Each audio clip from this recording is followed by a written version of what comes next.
O IBEMP apresenta Programa Conhecimentos e Assuntos Relevantes com o Dr. Heitor. Olá, queridos amigos, telespectadores que estão diante de nós para receber mais o programa Conhecimentos e Assuntos Relevantes. Aqui estamos para tratar de um assunto bonito, agradável, que eu gosto muito, na verdade. Esperei durante muito tempo uma oportunidade de participar, de fato, numa situação dessa, mas Deus me poupou porque Ele queria me conceder vida e trabalho bastante. Aqui estou com Leandro Muniz Neves, bacharel em Direito, primeiro-tenente do Exército da Reserva, preparado e esperando uma guerra. Aqui está conosco também o pastor e professor Elan Couto, uma fera, a barba do Che Guevara, mas aqui somente para servir a Deus e trabalhar pelo intelecto, pela cultura, certo? E eu sou, como você já sabe, Heitor Antônio da Silva, o cara de pau. Vamos lá trabalhar agora com um assunto maravilhoso, que eu gosto muito, embora as pessoas ogerizem, né? E o assunto é: e se ocorrer uma guerra mundial? Mais uma guerra mundial? Será que estamos lidando com a proximidade de uma situação dessa? O mundo hoje está preparado para, digo, preparado em termos de expectativa, de interesses sociais, culturais, econômicos, etc. Então, vamos lá. O que nos diz os livros de história, professor Luan, a respeito de guerra e possivelmente de uma guerra mundial? Vamos lá, você que é bom nisso. São conflitos que envolvam as principais nações do mundo da época, o que pode ser de uma micro-região, podemos dizer assim, como foi no caso da Primeira Guerra Mundial, que foram as principais nações europeias, as principais envolvidas, mas que também envolvam outras partes do mundo, seja era por abastecimento, seja era por questões humanitárias, e isso se dá, né, essa visão de guerra mundial na posteridade, não exatamente naquele momento específico. Mas a Primeira Guerra Mundial, por exemplo, que você citou, claro que ela teve algumas ramificações fora da Europa, mas fundamentalmente na Europa, né? Foi um problema local, inclusive, que gerou aquilo ali. E eu considero a Primeira Guerra Mundial um ensaio para a Segunda, né? Foi uma preparação para a Segunda Guerra Mundial, né? São as grandes guerras, né? As duas grandes guerras. A primeira é chamada de A Grande Guerra. Até então nunca teve uma guerra parecida. Aí você vai ter as políticas ali de alianças que foram construídas, elas vão culminar, né, no estopim, né, da morte do arquiduque Francisco Ferdinando, e assim explode essa guerra. Mas o conflito principal, né, se dá na Europa por questões de cunho europeu. Então, somente.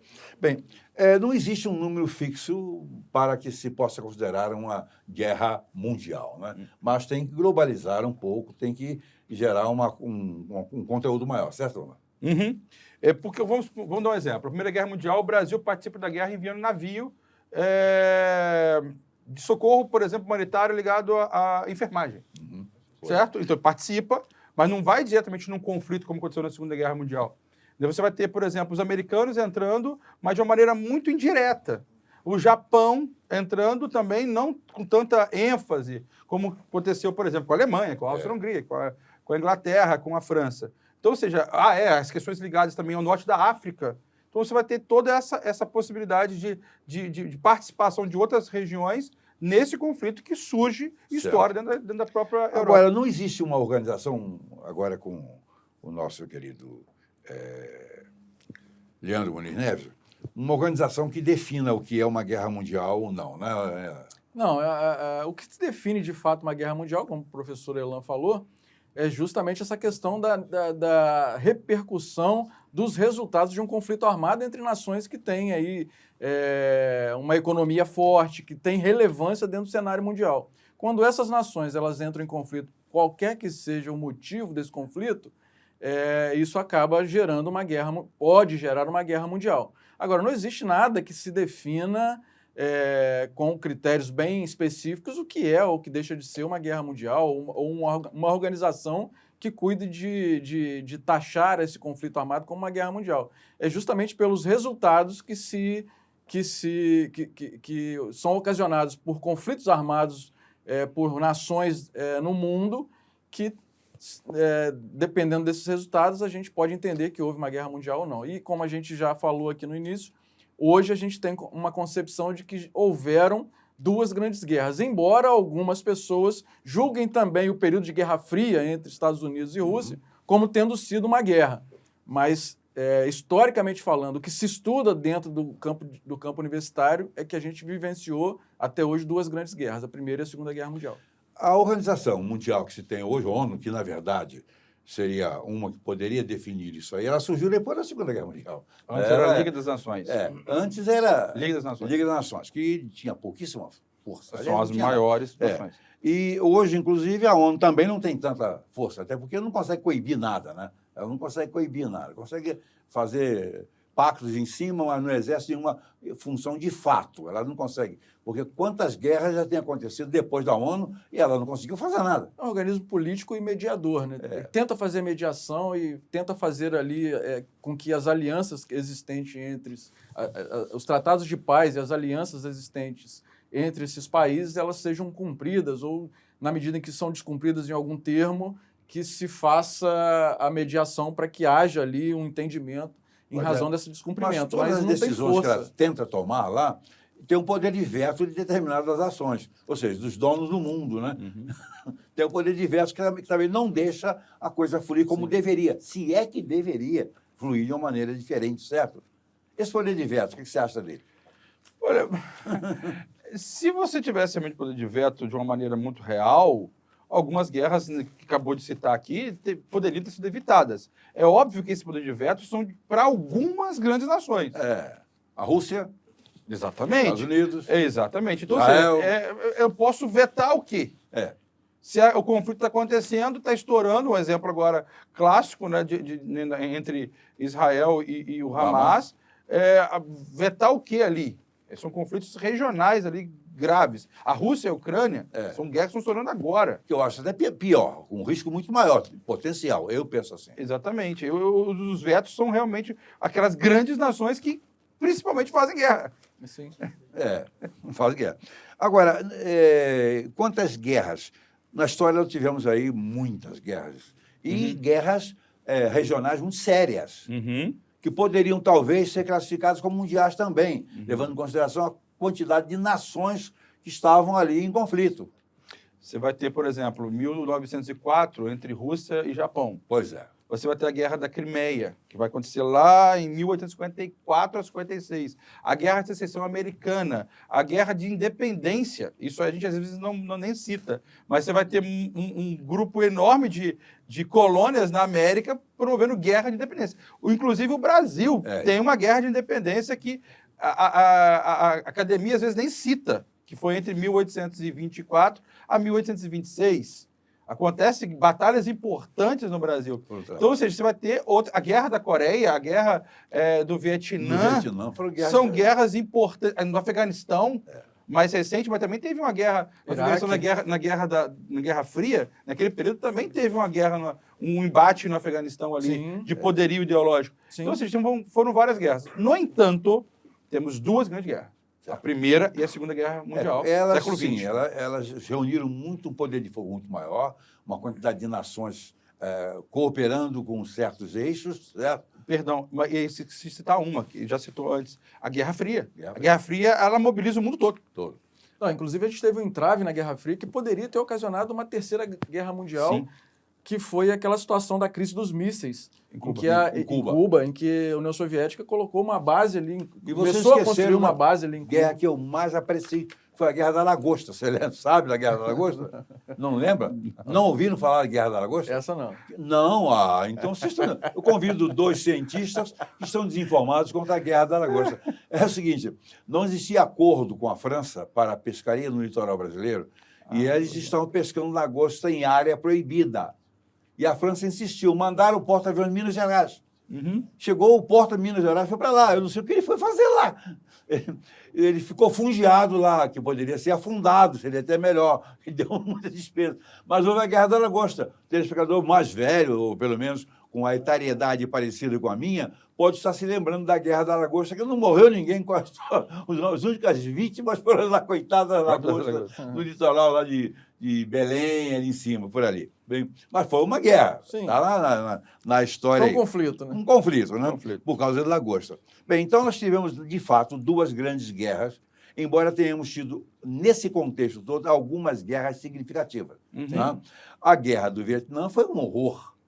uma das guerras mais horrorosas que se praticou no mundo, considerando o modo como o vietnamita enfrentava. Aí enfrentar com o quê? Com o que ele tinha, certo? Então era uma coisa brava. Mas teve subsídio russo também. violento, inclusive até hoje a influência do regime socialista, aliás, a Vietnã é socialista, isso se deu por causa da Rússia. Então, ou seja, eles injetaram ali recursos muito grandes, e inclusive em questões bélicas. Isso ficaram isolados. Venenos também, né? Apenas, simplesmente, com o modo arcaico da guerra que eles fizeram. Eles tiveram um aparato militar russo pesado também. Não, e foi usado muito armamento químico naquela guerra. Esses químicos que foram uma desgraça. E é o único conflito mundial, até então experimentado aí, que mancha a história bélica dos Estados Unidos. Eles perderam. Vietnã, Estados Unidos... Agora, de todas essas guerras, sem dúvida alguma, eu acho uma que... A Segunda Guerra Mundial veio arrastando o problema da primeira. Né? A consequência da primeira evoluiu, Hitler, etc., um personagem histórico horroroso, mas ele existiu, de fato, está aí. Há quem diga, inclusive, que a Segunda Grande Guerra é tão continuação da primeira que tem pessoas que entendem que é uma guerra só, né? É um grande conflito armado. Porque foi a consequência do que foi exigido em função da primeira. Um período ali de uma paz... Eles pressionaram tanto a Alemanha que ela... Porque você quer fortalecer uma encrenca, proíbe essa gente fazer alguma coisa. Sob pressão, as pessoas ficam mais fortes. A Alemanha ficou terrivelmente forte por causa do que foi exigido dela. Ela foi reduzida a uma república, né? A República de Weimar. Inclusive, um dos relatores é um grande sociólogo chamado Weber, né? Ele relata e faz o relatório, o relator, desculpa, da República de Weimar, da Constituição. E houve ali uma questão de revanchismo, podemos dizer assim. Foi. O Hitler, ele entra com um discurso ideológico revanchista. Sim. E Hitler, ele era austríaco, mas só que a Grande Prússia ali do passado fazia essas divisões. Exatamente. Então, ou seja, quando você olha, por exemplo, o revanchismo, aí você olha na Primeira Guerra Mundial, a Itália queria terras, e ela recebe a Somália, para poder sair da Primeira Guerra Mundial, que é na ideia do imperialismo que se tinha no século XIX. Aí, quando você pega a Itália, ela começa a surgir os verdes, né? Que eram a galera ligada ao Fácio, o partido fascista, e eles entram dentro de Roma, tem um grande passeato, que eles entram como salvadores, ou seja, vamos restaurar a grande Itália, e que vai ser o grande influenciador de Hitler, né? A grande inspiração de Hitler era Mussolini. Pois uma guerra, quantas vezes começa no rescaldo da outra. Né? Essa aí, sem dúvida. E a guerra chamada a Guerra Fria, ela veio no rescaldo da Segunda Mundial. Ela é um produto da Segunda Guerra Mundial. Ela já nasceu, ela já vinha antes. A Guerra Fria, esse conflito ideológico, ela já era anterior à Segunda Guerra Mundial. Inclusive, a própria Rússia falou, não, a gente não vai entrar na Segunda Guerra Mundial. Deixa a gente quieto aqui. Quando a quebra do tratado entre a Alemanha e a Rússia, aí a Rússia se vê prejudicada, aí que ela entra. Mas aí a coisa esquenta mesmo. Né? Esquenta. Aí acaba mais quente ainda, que foi com as bombas atômicas. Né? Os americanos deram o sinal. Ó, o que a gente tem aqui. Aí experimentaram, deu certo, super todo certo, mundo se organizou e o mundo está todo preparado para acabar, para ser destruído pelas próprias mãos. Hoje nós temos no mundo aí 13.080 armas químicas, armas nucleares. Agora não são nem atômicas, agora são termonucleares. E dessas 13.080, por incrível que pareça, 90% estão concentradas nas mãos de Rússia e Estados Unidos, nessa ordem. Rússia tem mais armamento químico que Estados Unidos. Mas Israel também tem. Sim. Menos. Reino Unido também tem. Eu tenho os dados aqui. A OTAN possui. Quer passar esses dados para a gente, por favor? Rússia, 6.255. Estados Unidos, 5.550. China, 350. França, 290. Reino Unido, 225. Paquistão, 165. Índia, 156. Israel, 90. Coreia do Norte, 40 a 50. Pois bem, mas só essas 40 a 50 da Coreia do Norte já é suficiente para acabar com o mundo, se forem todas aproveitáveis, evidentemente. Nós estamos falando aqui sobre se ocorrer uma guerra mundial, ou seja, se ocorrer uma terceira guerra mundial. Já já nós voltamos para o segundo bloco, onde vamos nos deliciar com informações maravilhosas sobre guerra. Estamos já já...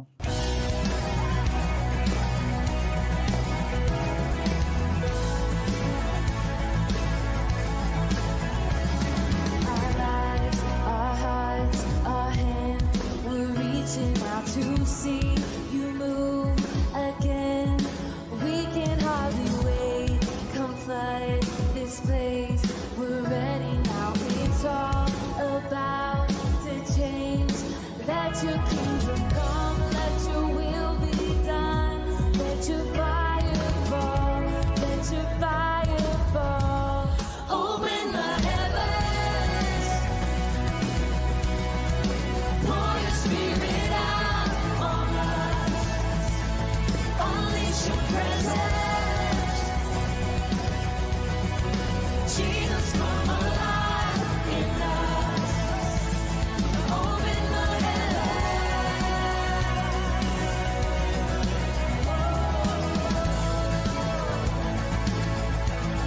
Open the heavens. Pour your spirit out on us. Unleash your presence.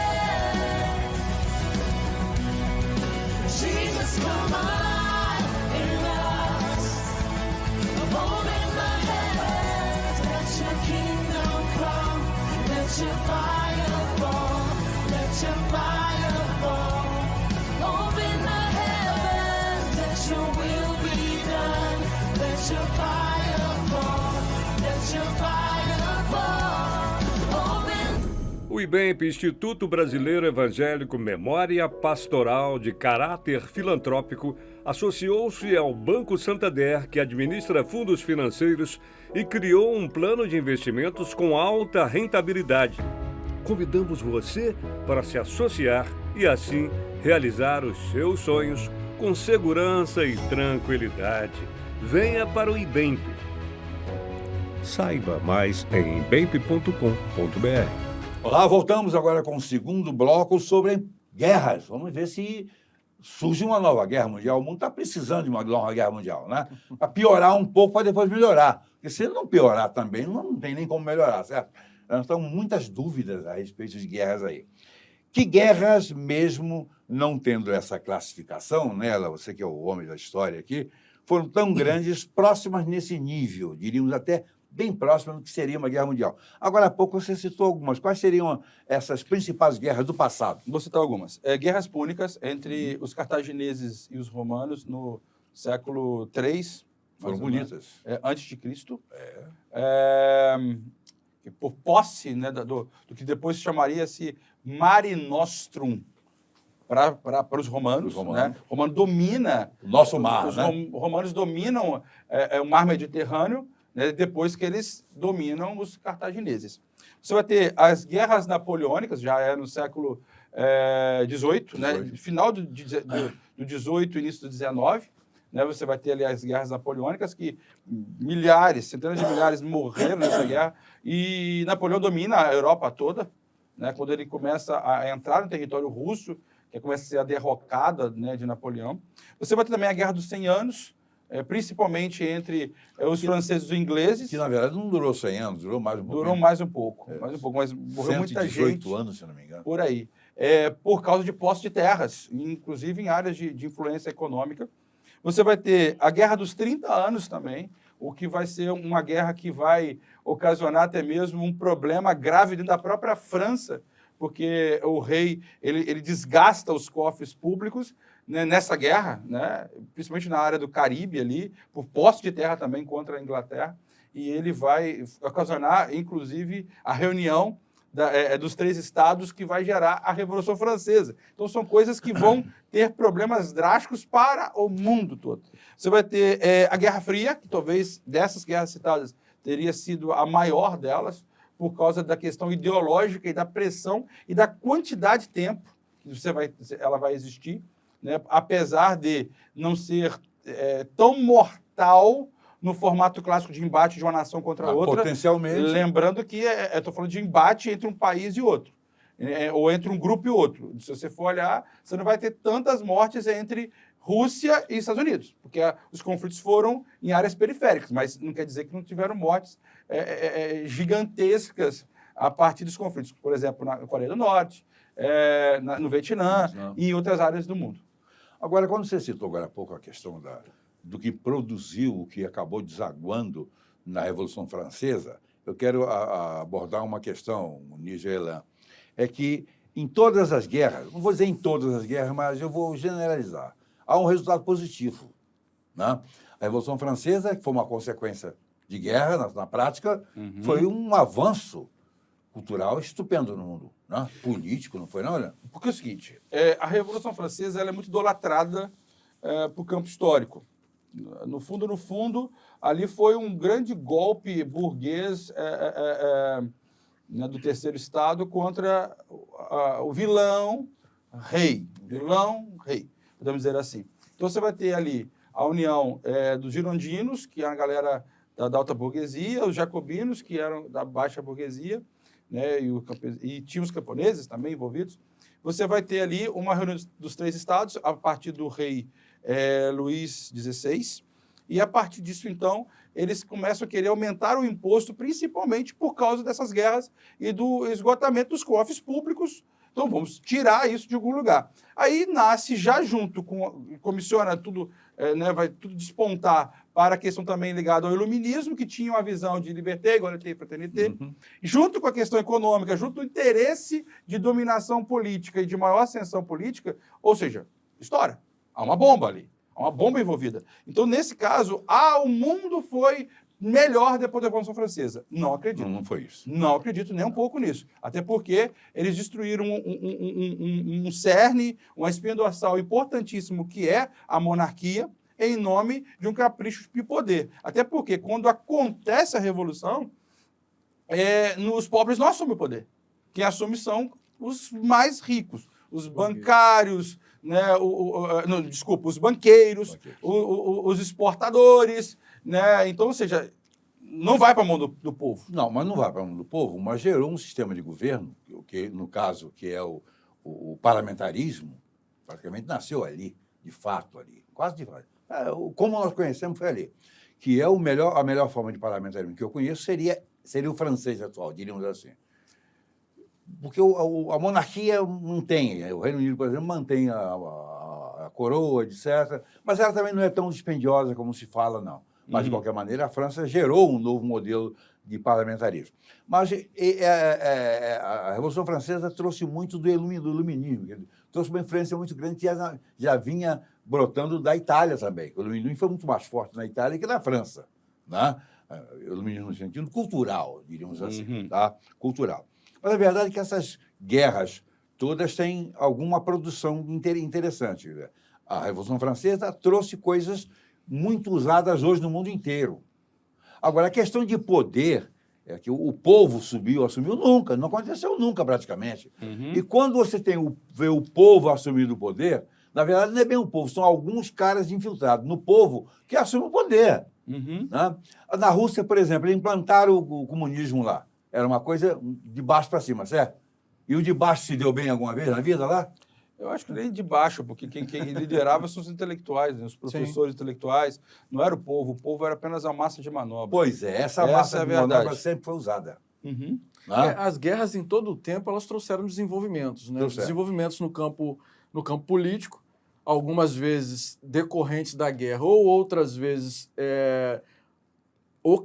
que ocasionaram as próprias guerras, esse movimento político aí, você acabou de citar a questão da França, de como a desestruturação de um modelo de monarquia, ele foi desestruturado em razão de fatores que já vinham acontecendo dentro da sociedade francesa e somados geraram essa explosão que foi a Revolução Francesa, e trazem desenvolvimentos no campo industrial, né, desenvolvimento no campo de pesquisa, ciências. Então, a guerra, de uma forma geral, ela traz esse desenvolvimento. Né? Esse desenvolvimento ele vem a reboque por conta dos grandes conflitos armados. Os países avançam no caso, a que mais produtiva foi a Guerra Fria. A Guerra Fria tem uma produção científica ao mundo extraordinária. Cada um do lado querendo se preparar para uma desgraça maior. Então, você tem muita tecnologia, porque, em paralelo à questão de defesa e ataque, diríamos assim, vem a questão da ciência. Todo o sistema de navegação espacial de altíssima tecnologia explodiu durante o período da chamada Guerra Fria. Eu não estou defendendo guerra nenhuma, eu brinco com relação A isso eu não estou defendendo nada. Mas a verdade é que, no contexto em que elas surgem, deixa um resultado um tanto interessante. Agora, entre as guerras, a Primeira Guerra Mundial foi uma guerra realmente um tanto quanto lícita, diríamos assim, né? Uma guerra um tanto quanto lícita, né? Foi uma guerra muito romântica, Muito né? romântica, né? Da forma como ela se desenvolveu, da forma como ela foi disputada, né? Batalha homem a homem ali no campo de batalha, com um sentimento nacionalista, com um sentimento de nacionalismo muito exacerbado, né? Foi sim. Mas não foi bonita. Mas não foi bonita. Não hein? foi Foi a bonito guerra como- mais cruel até aí. Mais cruel. Foi a mais cruel. A mais sanguinária Foi. de todas elas. Tem o secretário de Relações Exteriores da Grã-Bretanha até trouxe aqui um texto dele, citado pelo Eric Hobsbawm, né, um grande historiador do século XX. Ele fala o seguinte, segundo esse Edward Grey, as luzes se apagam em toda a Europa. Isso foi gritante quando eu li. As luzes se apagam em toda a Europa. Ou seja, a guerra é declarada entre Grã-Bretanha e a Alemanha. Esse estopim de guerra, meio que todo aquele temor, toda aquela questão de embaixadores tentando, né, das relações exteriores, segurar ali, a paz armada, que já era uma realidade na Europa, nas principais nações europeias, já desde o final do século XVIII, século XIX, desculpa, século XIX, você vai ter ali o armamento pesado, as nações se armando, as alianças sendo feitas, a Tríplice Entente e a Tríplice Aliança, aquela coisa toda das nações se juntando, fazendo os pequenos blocos, e todo mundo tentando segurar. Mas, na verdade, estava se preparando para a guerra. Sim, tentando segurar ali para a guerra não explodir. E a guerra explode. Foi uma desgraça. E essa guerra que explode dizima... Mas nós temos ali, por exemplo, a introdução da Primeira Guerra Mundial, o submarino. Eles começaram lá, muito primitivo, de certo, mas começaram lá. Né? Então, já começou a tecnologia a avançar. Esse lado é o positivo que eu olho enquanto tecnologia, mas não enquanto armamento. Mas você não tem como separar uma coisa da outra. Né? Bom, você tem mais ou menos aí o número de mortos, de óbitos na Primeira Guerra Mundial? Não, necessariamente não. Porque a Primeira Guerra Mundial ela é inferior ao número da Segunda Guerra Mundial. Você vai pegar, por exemplo, dos países que perderam muitos homens. A Rússia, por exemplo. Vou dar um exemplo da Rússia. Os soldados russos iam para a guerra e morria centenas no mesmo dia. Por quê? Não eram nada preparados. Então, quando você falar, mas a Primeira Guerra Mundial trouxe um extermínio muito grande, principalmente de jovens. Esses caras não eram preparados para a guerra. Apesar de estarem todos se armando as nações, mas a maioria de fronte eram jovens. E o incrível que dessa guerra, aquela guerra que é chamada Guerra Justa do passado, que era do homem a homem, ou seja, estou aqui com a baioneta na ponta do meu fuzil, ou seja, essa guerra não existiu mais, porque agora é uma guerra estratégica, a guerra das trincheiras. Era muito comum você ter um soldado comendo um enlatado, que era a comida que chegava até eles, numa trincheira, do lado de um corpo de um amigo, e o rato comendo o corpo do amigo, no meio do barro. Esse era o cenário. Então, não era um cenário propício. Então, muitos morreram. Tem um filme interessantíssimo, até posso citar aqui, chamado 1914. De 1917, se eu não me engano. 17. É um filmaço e é feito tudo numa primeira... Parece que é uma câmera só, que filma o filme todo. Exato, parece que não tem corte. É um filmaço que é 1917. Isso mesmo. 14 foi quando iniciou a guerra. Ele narra um pouco desse drama desses jovens na Primeira Guerra Mundial, coisa que eles nunca tinham visto. Por exemplo, na Guerra de Secessão Americana, ficava um grupo aqui, outro grupo aqui de frente, um atirando no outro.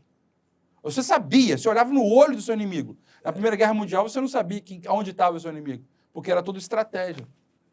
Bom, nós terminamos aqui o segundo bloco, voltamos já com o terceiro. A Primeira Guerra Mundial já foi colocada aqui, não sendo tão bonita quanto as pessoas veem, mas a segunda a segunda foi uma guerra chique, não, Tenente? Uma estratégia assombrosa. Então, já... O IBEMP, Instituto Brasileiro Evangélico Memória Pastoral de Caráter Filantrópico, associou-se ao Banco Santander, que administra fundos financeiros, e criou um plano de investimentos com alta rentabilidade. Convidamos você para se associar e, assim, realizar os seus sonhos com segurança e tranquilidade. Venha para o IBEMP. Saiba mais em ibemp.com.br. Ok, voltamos agora com o terceiro bloco do programa Conhecimentos e Assuntos Relevantes, tratando. E se acontecer uma nova guerra mundial. Possibilidade? Ah, sempre existe. Nós vamos agora para o terceiro bloco, é o que falta para termos uma terceira guerra mundial. Bem, nós passamos uma segunda guerra mundial, que foi uma coisa muito bonita, diga-se de passagem, porque nunca se fez tanto filme sobre uma guerra do que sobre a Segunda Guerra Mundial. Nunca se fez tanto filme. Filmes belíssimos, maravilhosos. Em termos de dramaturgia, eles foram extraordinários. Mas vamos voltar a essa questão de possibilidade de ter uma terceira guerra mundial. Muniz, você vai abrir o bloco explicando o seguinte: estamos mais ou menos às portas de uma terceira guerra mundial? Então, a Terceira Guerra Mundial ela é uma guerra que pode acontecer a qualquer momento, mas também pode demorar muito para que ocorra. Porque o poderio militar hoje, né, e as grandes nações hoje do mundo detêm um poderio militar tão grande que elas são obrigadas a repensar 10 mil vezes antes de apertar um botão. Então, assim, para que haja hoje uma Terceira Guerra Mundial, é necessário que de fato, haja um problema.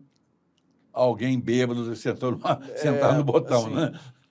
As nações elas se organizaram de tal forma que, embora haja conflitos pontuais, regionais, como a gente está vendo agora, por exemplo, Rússia e Ucrânia, mas você vê que até isso, que é um conflito significativo de um volume de interesses e de mortes significativos, de interesses políticos e econômicos significativos, mas que a todo custo as organizações dos blocos dos países da Europa e do mundo como um todo, eles se reúnem e buscam sempre compor as questões que envolvem esse conflito de forma a manter a paz, porque sabem que se alguém verdade, aperta não é uma paz, na verdade é uma contenção conveniente. Porque né? sabe que se alguém aperta um botão ali, acaba com o planeta todo. é complicado. A questão principal, a Guerra Fria que aconteceu aí nesse período todo, depois da Segunda Guerra Mundial, né? Depois das bombas atômicas especificamente, aí se mostrou quem é que tinha poder e quem pudesse apertar um botão e jogar uma bomba, né? Que foram, no meu ponto de vista, muito interessante. As pessoas tendem a julgar os outros pelas coisas que elas falam. Mas eu vou falar sem medo, porque, na verdade, eu tenho consciência que estou falando. Aquelas duas bombas atômicas foram tremendamente importantes para tudo. Em primeiro lugar, foram importantes para o Japão. Morreu menos gente no Japão do que se a guerra continuasse. Se a guerra continuasse mais algum tempo, ia morrer mais japoneses, até porque os japoneses só ia acabar aquela guerra quando morresse o último japonês.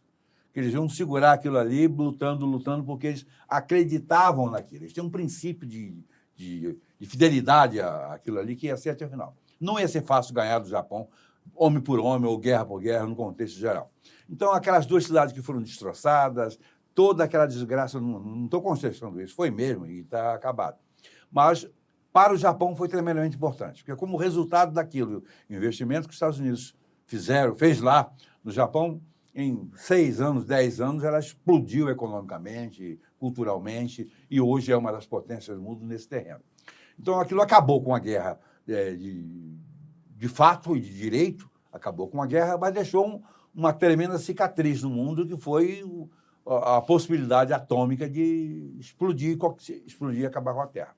Bem, de um lado, o grupo da Rússia, da União Soviética, comandou, do outro lado, o grupo dos Estados Unidos, Inglaterra, França, etc., ficou comandando a situação. E esses dois grupos, que, na verdade, inicialmente eram dois, hoje são os 10, né, se armaram até os dentes.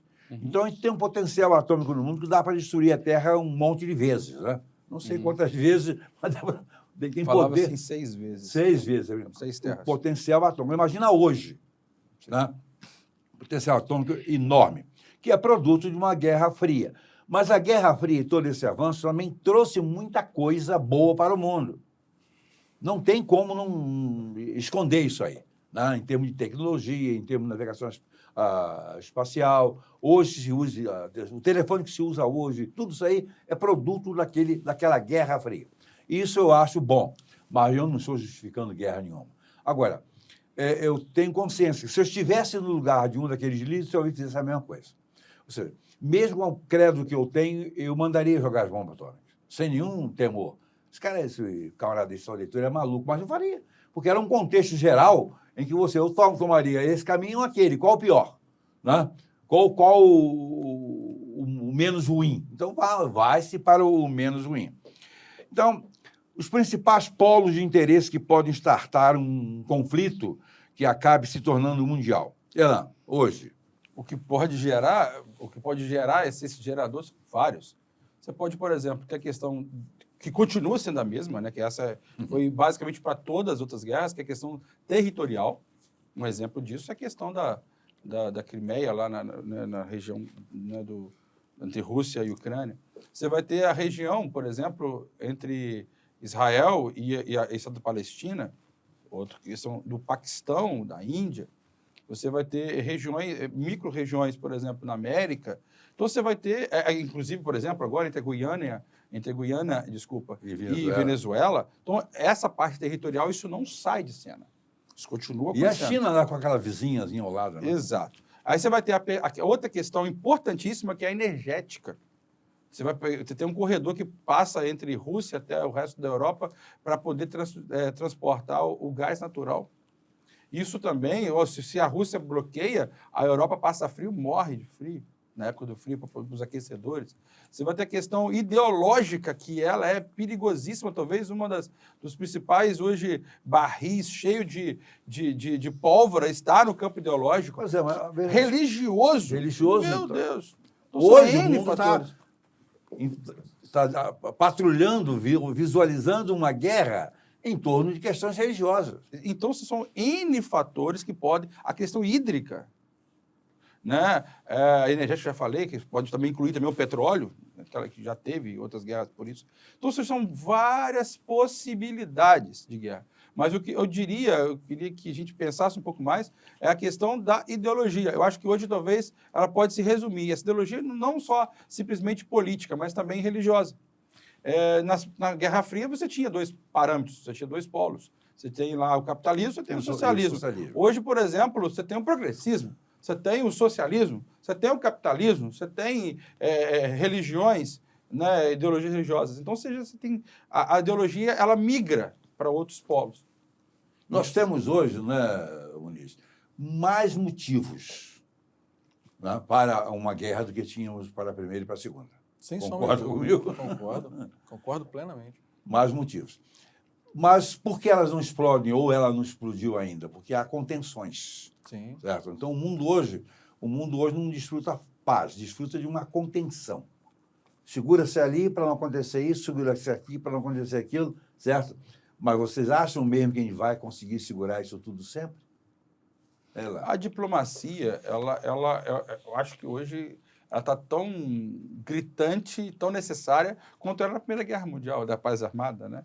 A diplomacia, ela é real e é necessária. Quando você, por exemplo, emite hoje um lado de uma guerra, por exemplo, contra Israel e o Hamas, quando você se coloca de um lado, você vai comprar briga com todos aqueles que pensam do outro lado. Então, você tem que se equilibrar. Olha, eu não declaro, se eu não quero entrar na guerra, eu não declaro publicamente colado eu fico, mas se eu também não declaro, isso o lado do dominador, ou o lado daquela pessoa que grita mais alto, porque nem sempre é o dominador que grita mais alto, né? Ele vai falar, olha, vai taxar você, taxar aquele país, taxar aquele governo de favorável ao outro lado. Então, ou seja, a diplomacia hoje é como se estivesse jogando literalmente xadrez. E xadrez com um russo que ganhou de uma máquina, porque é difícil. Sempre foi assim, né? Como você falou, professor, sempre foi assim. Desde a Primeira Guerra Mundial já existiam esses freios, né, diplomáticos que tentavam evitar um conflito armado. Mas eu acho que isso tem se fortalecido ainda mais do ponto de vista de necessidade desses freios. E se a gente for observar os fatores que geraram a Primeira Guerra Mundial e os fatores que poderiam já ter gerado uma Terceira Guerra Mundial, que são fatores pontuais, né? Por exemplo, na Primeira Guerra Mundial vocês falaram no início, foi a morte do... O estopim foi, mas... o estopim, né? Já estava tudo armado. Os fatores que podem ocasionar as guerras, nós falamos aqui, mas o estopim foi a morte do... Francisco Ferdinando. Do Francisco Ferdinando. E poderia ter ocasionado a Terceira Guerra Mundial, e não foi ocasionada justamente por causa dessa percepção de que, havendo uma Terceira Guerra Mundial, é muito provável que haja um fim, uma autodestruição do planeta, foi, por exemplo, a morte do piloto americano que estava no avião que filmou, que fotografou lá a construção da base russa em Cuba. Isso, por si só, diante de toda a tensão que já existia naquele momento, da Guerra Fria, diante de todas as circunstâncias favoráveis a uma Terceira Guerra, que a gente já citou aqui, Conseguiram segurar. os fatores que poderiam ocasionar essa Terceira Guerra Mundial. Um fato desse, né, de derrubaram um avião americano e mataram o piloto americano, isso poderia ter sido um estopim que Mas, na verdade, é um ocasionasse a com Terceira Guerra medo Mundial. do outro e o outro com medo de um, né? Exatamente. Mas de todas essas guerras aí, que mais me preocupou foi da lagosta, sabe? Porque, puxa vida, ficar sem a lagosta é coisa muito séria, né? É muito séria. Hoje nós temos a China. A China na verdade, um complicador silencioso, relativamente silencioso. Porque não se sabe tudo da China, mas se sabe quais as intenções dela. Ela está dominando o mundo pelo comércio, pela questão financeira, etc. E ela domina mesmo. Ela é um poder estupidamente grande. Mas ela tem uma inimiga encostada nela, que também é um povo chinês, lá aquela ilhazinha encostadinha ali, né? E... Hein? Taiwan. É Taiwan. A raça é a mesma raça, etc. Então ela tem um problema ali. Por quê? Qualquer coisa que ela pode tomar aquilo, eu não sei o que ela ganha com aquilo, mas se ela tomar, ela abre as portas para terceiros entrarem em conflitos com ela. Está todo mundo com medo de alguma coisa. Tá? Mas chega um momento que esse medo acaba. Quando você perde, vendo que o outro está ganhando mais do que aí o estupim pode segurar. A China hoje é ameaçadora, lá? Com certeza, velho. Se você pega, por exemplo, a questão das fabricações, né, da maioria das coisas que a gente usa, as câmeras que estão aqui na nossa frente, por exemplo, se a gente for buscar informação de que elas são comunistas? Construídas, elas provavelmente foram construídas na China. Se você pegar um tênis, levantar a linguetinha do seu tênis e olhar, são da China. Então, se eu sou dependente da China, ela vai fazer o que ela quiser. Assim foi feito, por exemplo, na época do imperialismo. Os países na África e na Ásia, na América, dependiam do imperialista. E, inclusive, alguns países, depois que deixaram de ser dominados pelos europeus, eles entraram em colapso e hoje eles são países muito pobres. Mas roubaram tudo. Não necessariamente. Não. Então, assim, o domínio econômico e a dependência faz a China olhar para o mundo e falar, olha, vocês dependem de mim. E há corredores, e necessidade de corredores para você transportar produtos da China via terrestre até o Mediterrâneo. Então, ou seja, você vai comprando áreas, você vai induzindo nações a depender do seu apelo econômico para que você, daqui a pouco, fale assim, olha, eu já investi tanto, vocês não pagaram, então essa parte é minha. Então, eu começo a dominar áreas de países outros, a parte dos portos, a partir de incentivo de empréstimos, olha, eu dependo de tal coisa, eu tenho dinheiro para te emprestar. E você vai comprando áreas importantes. E, principalmente, áreas ligadas ao comércio, como, por exemplo, portos. Mas a China tem um grande problema também. Ela vende tanto e tudo para tanta gente que uma guerra mundial para ela seria perniciosa. Mas ela não vai entrar a princípio. Não porque vai. ela vai ter mais a perder do que ganhar se ela entrar numa guerra. Não, ela ou perde se muito. posicionar do lado de uma. Então, o que ela faz? Ela se arma. Junto desse crescimento econômico, a China, em relatos recentes, acredita-se que a China está fazendo o maior porta-avião do mundo. E o maior exército do mundo. Exatamente. Ela está condicionando as crianças, ensinando as crianças. Então, se você fala, ela para está preparando transformar para algo. Do ponto de vista estratégico, para a China, não é interessante uma guerra. Não é. Porque ela estruturou toda a estratégia de dominação mundial com base no comércio, com base no desenvolvimento comercial, na dominação pela dependência comercial ela não dela. pode matar esse animal. Então não é interessante para ela, como o professor Elan falou, se posicionar do lado de um determinado bloco ou do lado do outro determinado bloco. Ela quer ter relações amigáveis, pacíficas com todos esses países que são dominantes hoje no mundo ou que são potências mundiais, justamente para que ela consiga avançar ainda mais com essa questão da dominação comercial que ela quer implantar no mundo. E já está bem avançada, diga-se de passagem.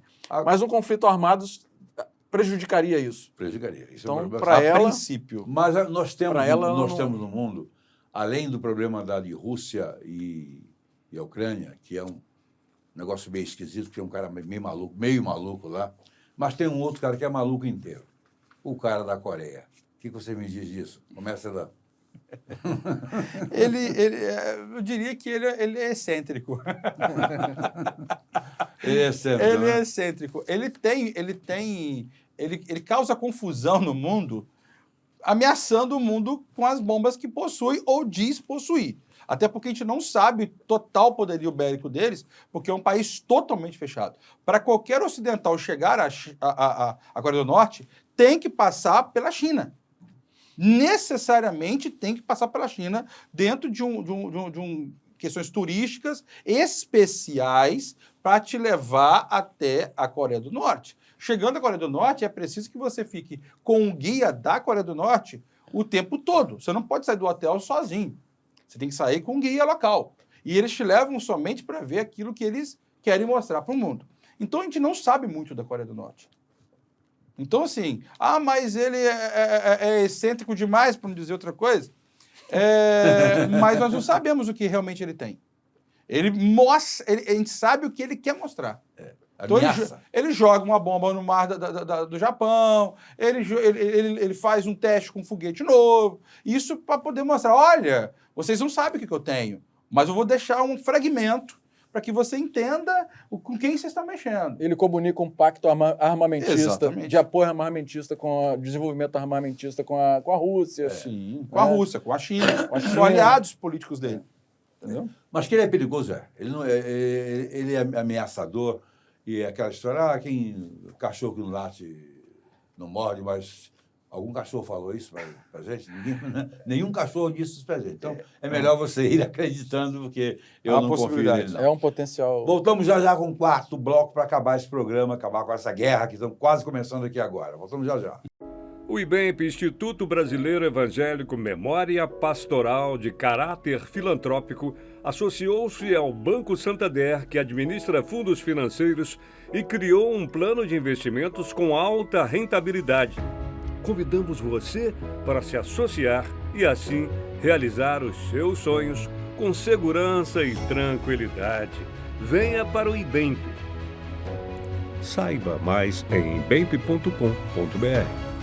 Olá, voltamos com agora o quarto bloco sobre a possibilidade de uma terceira guerra mundial. Nós estamos aqui torcendo por uma terceira guerra mundial. Não sei se vai acontecer, mas como eu estou com 77 anos, a possibilidade de eu entrar nas fileiras é muito, muito pequena, né? Pilotar um avião até posso, desde que eles arranjem para mim um B-25. Vai ser ótimo, um avião bonito, elegante, para chuchu. Eu topo, mas ninguém voa com esse avião mais, né? Mas se não existir esse B-25 para ocupar, eu aceito um Seneca, boto uma bomba.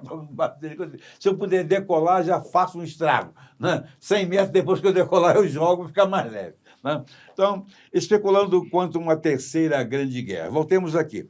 Aparato atômico seria mesmo empregado?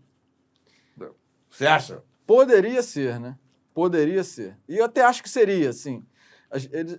As nações já têm a experiência da utilização de um aparato atômico no evento da Segunda Guerra, quando os Estados Unidos lançou sobre Hiroshima e Nagasaki. Bombinha, E né? resolveu o problema. E Era aquelas eram bombinhas, em comparação comparadas com ao que hoje. existe hoje. Então, assim, é possível, é provável até que se utilize esse aparato nuclear. Guerra convencional hoje, grande guerra, né? A gente está falando de a Terceira Guerra. Terceira Guerra Mundial, utilizando-se a estratégia convencional de guerra. Eu acho muito pouco provável. Na verdade, eu até acredito que aconteça, mas num percentual inicial, ali num percentual muito pequeno. Porque evitar-se-á o máximo possível a utilização de armamento nuclear. Então, provavelmente, se houver um conflito armado hoje que ocasione uma terceira guerra mundial, ele vai começar de forma pouco convencional. Até porque hoje o desenvolvimento armamentista, tecnológico de equipamentos de guerra é assombroso. Então, aeronaves não tripuladas, né, robôs que já estão sendo desenvolvidos para para substituir um ser humano no campo de batalha. Então, guerra convencional hoje, se acontecer, vai ser num percentual muito pequeno dentro de uma grande guerra Mas no mundial. caso de utilização Guerras de robô, regionais, tudo bem. Você ainda tem guerras que são disputadas, né, entravadas, com um modelo convencional de guerra. Mas grande guerra mundial eu acho muito pouco mas provável. no caso de uma utilização com robô, o Brasil entende de roubo. De roubo bastante, eu acho que poderíamos fornecer bastante ladrões para trabalhar numa guerra. Né? Nós temos bastante experiência nessa área. Mas, realmente, iniciando, talvez sim. E no final, talvez também. Né? Mas, se houver realmente uma utilização maciça do arsenal atômico, eu quero citar um filme que foi feito para a televisão, mas passou no cinema, que foi aquele Day After. O nosso diretor lembra muito bem desse filme. O Day After foi feito para a TV, mas explodiu no cinema. Foi um belíssimo. E foi feito em cima da possibilidade de uma guerra começando entre a Alemanha Ocidental e a Alemanha Oriental. A ideia daquela zebrinha que ocorreu ali, realmente ali era o ponto nevrálgico do mundo. Aquele muro, a OTAN de um lado, a Rússia do outro, enfim, a União Republicana Socialista Soviética do outro. Aquilo ali foi muito temeroso durante muito grande. Fizeram, então, esse filme com a zebra que aconteceu lá e cruzou míssil para o mundo inteiro. Foi um belíssimo filme. Não destruiu o mundo, mas nocateou todo mundo, diríamos assim, com aquela possibilidade. Então, a possibilidade de termos hoje uma guerra atômica no nível daquele episódio artístico, diríamos assim, é muito grande. Porque se tem lá na Ucrânia algo muito sério, que é a Rússia de um lado e do outro lado um país que não é da OTAN, porque se fosse a guerra tinha explodido, que a OTAN teria que entrar por força de acordo, de pacto, certo? Mas não é. A Ucrânia é um bobo da corte, ele servindo para levar pancada dos dois lados. Se a Ucrânia já estivesse na Comunidade Europeia de Nações, a zebra teria sido maior. Então foi importantíssimo manter aquele país naquela situação para cozinhar com uma guerra local e as coisas estão seguindo. Quem é que vai ganhar o quê ali? Eu não sei. Mas a Ucrânia tem uma importância econômica muito grande naquela região. Na agricultura, em minérios, etc, etc. Bem, e ali é uma possibilidade? É mínima, mas é. Lá na Coreia do Norte, com Coreia do Sul, há uma possibilidade, porque é um maluco do lado, um maluco se espera tudo. Já tivemos um Hitler, maluco que topou tudo, não é? Topou tudo. Então, não sei. Mas, em paralelo, começando uma guerra mundial atômica, diríamos assim, depois do conflito terminar, que vai ser sem precedentes, você mesmo imagina a Rússia lançando foguete de um lado, Coreia do outro, Estados Unidos de outro. Para aí, o mundo vai ficar uma cicatriz, não? Vai ficar um esburacado, desgraçado. E aí, desse rescaldo final, quem é que vai tomar conta de quê? Pode surgir guerra aí um tanto mais convencional. Não diria totalmente convencional, até porque os equipamentos mudaram totalmente. Uma arma que foi usada na Segunda Guerra Mundial, que eu usei na Força Aérea, era mosquetão, não existe mais. Uhum. Você já não usou mosquetão como oficial do Exército. Não. Né? A Colt 45, que era a princesa dos oficiais, sargentos e oficiais subalternos, a Colt 45, eu usei aquela. Que arma, Mário? Tenho uma saudade dela, da Colt 45. Não existe, ninguém usa mais aquilo. Agora são 9mm, não sei o que mais, etc. Não, os fuzis, as armas de mão da sua época, já são moderníssimas. Sim. Quantas já foram aposentadas daquela época que você estava servindo? Eu usava o 762, né? O FAL 762. Hoje, acho que, se eu não me engano, eu faço uma ressalva aí, porque eu não tenho acompanhado, mas se eu não me engano, a maioria do armamento hoje é 5,56. É um calibre menor, mais grosso modo falando, mais fino, né? Com poder de perfuração maior. Pois bem. Então, isso vai mudando, né? Então, além desse arsenal atômico, o que mais se tem de bom para uma terceira guerra mundial hoje? Guerra química? É possível? É possível. Guerra química já foi experimentada, né? Mas eu acho que o grande cerne hoje da Guerra Mundial, o que vai de fato definir quem sairá vitorioso da Guerra Mundial é a questão do poderio nuclear. Nuclear, né? Você não gosta de bomba atômica, de bomba termonuclear, Bomba relógio. bomba de relógio, e bomba de chocolate. Você Eu precisava de uma agora. precisa de uma agora? Aham. Tá, essa energia sai do espaço. Bom, isso não é difícil, a gente providencia, tem um arsenal lá embaixo, a gente pode acessar esse arsenal com uma bomba de chocolate. Mas essa possibilidade existe. O mundo está lotado disso. Problema ideológico hoje. Vocês acham que é o mais sério para o mundo ou não? Pior guerra é a guerra de narrativa que a gente está vivendo, né? Se você pega, por exemplo, Hitler na Segunda Guerra Mundial, ele falava 2, 3 horas e ele tinha uma oratória muito aprimorada para aquilo que ele queria fazer, né? Ele sabia convencer o povo e prender o espectador. Os grandes líderes, se você for parar para pensar, ele é um grande líder do mal, Mas ninguém discute isso, extremamente do mal, é um grande genocida. No entanto, ele sabia discursar e convencer. Então, o discurso, a oratória e a retórica, quando ela é usada, ela pode ser usada tanto para o bem quanto para o mal. Quando você vê hoje em dia, a guerra de narrativa ela é muito maior porque ela tem a questão do aparato tecnológico. Você consegue falar para o mundo todo. Agora, você não precisa falar mais para uma plateia de 1000 pessoas. E com o microfone improvisado.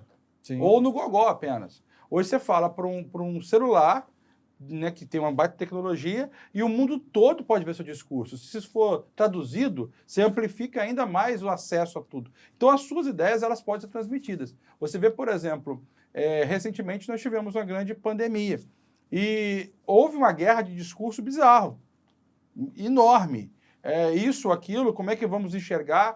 Então, você vai ter a OMS dizendo uma coisa, você vai ter os países falando outra, alguns não se entendiam. Hoje você vai ver, é comum você ver pessoas apoiando o Hamas, única e exclusivamente por causa do discurso, da dialética, né, da boa oratória, do convencimento a partir da ideologia. Então, ou seja, ela é de extrema relevância a gente parar, observar e analisar, porque um bom discurso leva até mesmo para o lado do terror.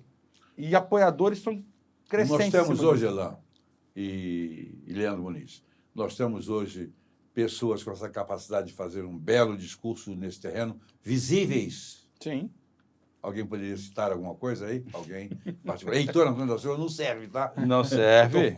Estou fora disso. Eu acredito que a grande mídia, ela fabrica, né? Ela serve Certo. a esses um grandes instrumento, discursos. é um É um instrumento. Quem paga mais? Eu diria para você que quem paga mais leva o discurso. Emmanuel Macron, Muniz, o que você acha dele? É um cara que tem uma oratória, um discurso muito coerente com os princípios e os propósitos que ele